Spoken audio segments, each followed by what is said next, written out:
VR titles have been improving at an impressive rate over the past few years, with more and more developing teams creating games with stunning visuals and incredible quality. If anyone has played any native games on the Meta Quest, the Quest 2 or the Quest Pro however, you may have noticed that the quality isn't always on par with PC VR. Unfortunately, the likelihood is that this will never be, mainly because PC VR is just far too powerful to compete with. Now because of this, some developing teams have taken on the challenge of changing up their games so that they only have to work on one version instead of having to support two completely different versions of the game. Take Blade and Sorcery for example. Back in version 9.3, the physics in the game were amazing and were more true to life. When U10 rolled out, the physics was severely downgraded to the point where objects would defy the laws of physics and would remain floating on its edges instead of tipping over. So why has this happened to some PC games? Why have they been stripped back to worse graphics and worse physics than the older updates? To start, I went online to search up games that have been downgraded in their updates to see how prevalent the problem is. Games like Onward, Contractors and Blade and Sorcery have all fell victim to this butchering. Now I am sure there are more games out there that this has happened with as well. Even Population 1 seems to have fallen victim to this too. But why is this happening?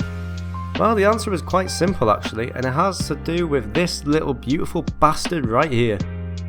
The Meta Quest headsets. Games are being downgraded in order to increase compatibility with Meta Quest, as it then means that developers don't have to constantly update two versions of their games. Instead, they can just focus on updating one version, reducing the workload whilst making their games accessible to people who own a Quest headset without a PC, just with dialed back graphics.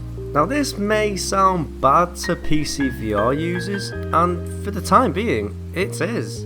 But what this means is that developers are going to be able to spend more time on one version of the game rather than having to split the allocated time across the two versions. Now what this means is that updates are going to be more polished for both versions with more features in the same time period. It seems like one of those things where it seems bad now, but in the long run it will be beneficial overall.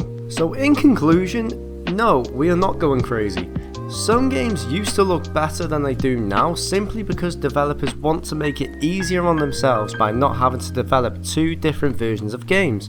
And well, yeah, it is a bit shit to see right now, but as the Quest headsets become more powerful, VR quality is only going to improve. And with the Quest 3 coming out sometime this year, it seems that things will improve sooner rather than later. So I just want to say thank you so much if you reached this point of the video. If you enjoyed it, a like would be very much appreciated. If you want to see more VR content from me, then please consider subscribing. That's all from me. I will see you in the next video, and as always, enjoy the rest of your day.